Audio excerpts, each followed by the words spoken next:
இப்போ சீசன் நிறைய பேர் வந்து நம்ம டெஸ்ட்டுக்கு வரும்போது என்ன சொல்கிறாங்க அப்படின்னா, டாக்டர் மாம்பழ சீசன் அதனால் எனக்கு சர்க்கரை ஏறிடுச்சு. ஒரு சிலர் என்ன மாம்பழம் சாப்பிட்டு தான் எனக்கு சர்க்கரையே வந்துச்சு அப்படின்னு சொல்கிறாங்க. நம்மளும் முக்கணியை வந்து அவாய்ட் பண்ண சொல்கிறோம். மாம்பழம், பலாப்பழம், வாழைப்பழம் அப்படின்னு சாப்பிடக்கூடாதுன்னு சொல்கிறோம்.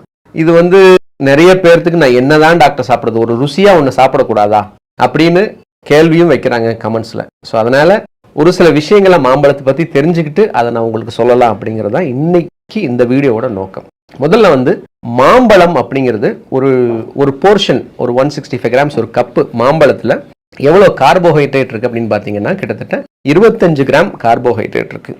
இதில் வந்து 22.5 கிராம் வந்து டைரக்ட் சுகர்.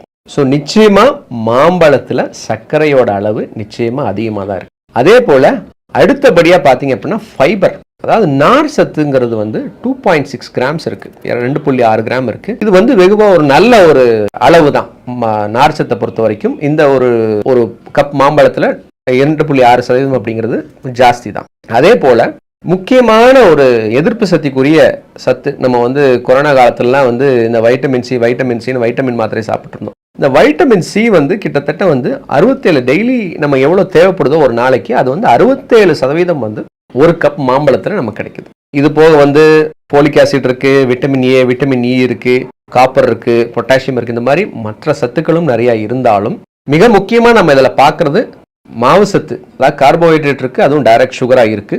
அது போல ஃபைபர் கண்டென்ட் ஜாஸ்தி இருக்கு. அதே போல உங்களுக்கு வந்து வைட்டமின் சி நிறைய இருக்கு.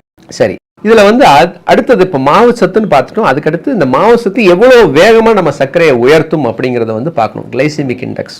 ஸோ இந்த கிளைசிமிக் இண்டெக்ஸ் அப்படிங்கிறது மாம்பழத்தில் எவ்வளோ இருக்குன்னு பார்த்தீங்கன்னா 51. பொதுவாக வந்து நம்ம சர்க்கரை உள்ளவர்கள் சாப்பிடக்கூடிய உணவுகளில் வந்து கிளைசிமிக் இண்டெக்ஸ் எவ்வளோ இருக்குன்னா 55க்கு கீழே இருந்தது அப்படின்னாவே ஒரு சர்க்கரை உள்ளவர்கள் சாப்பிடக்கூடிய அளவு கிளைசிமிக் இண்டெக்ஸ். ஸோ இதில் வந்து கிளைசிமிக் இண்டெக்ஸ் குறைவாக இருக்குது, ஆனால் கிளைசிமிக் லோடுன்னு சொல்கிற சுகர் வந்து அதிகமாக இருக்குது. ஸோ இந்த சுகர் அதிகமாக இருக்கிறதுனால தான் பெரும்பாலும் சர்க்கரை உள்ளவர்களுக்கு இந்த மாம்பழத்தை சாப்பிட வேண்டாம் அப்படின்னு சொல்கிறதுக்குரிய காரணம். ஆனால் நம்ம எல்லாரும் கிங் ஆஃப் ஃப்ரூட்ஸ்னு சொல்லிட்டோம், இவ்வளோ சுவையாக இருக்குன்னு சொல்லிட்டோம். பாவம் சர்க்கரை உள்ளவங்க மட்டும் என்ன பாவம் பண்ணாங்க, அவங்களும் கொஞ்சம் ருசிச்சுட்டு போட்டுமே, ருசியாக சாப்பிட்டுமே அப்படின்னு நான் யோசிக்கும் போது தான் இப்போ வந்து சர்க்கரை கட்டுப்பாட்டில் வச்சிருக்கிறவங்க இந்த மாம்பழத்தை அளவா ஒரு வாரத்துக்கு ஒரு நாளோ 2 நாளோ சாப்பிடும் போது சர்க்கரை கூடுறதுக்குரிய வாய்ப்பு இல்லைன்னு சொல்றாங்க.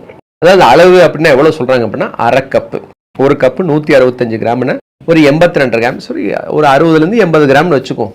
ஒரு 60லேருந்து 80 கிராம் நீங்க மாம்பழத்தை நீங்க சாப்பிடும்போது உங்களுக்கு சர்க்கரை வந்து அதிகமா ஆகாது. சிம்பிளா சொன்னா ஒரு 2 கீத்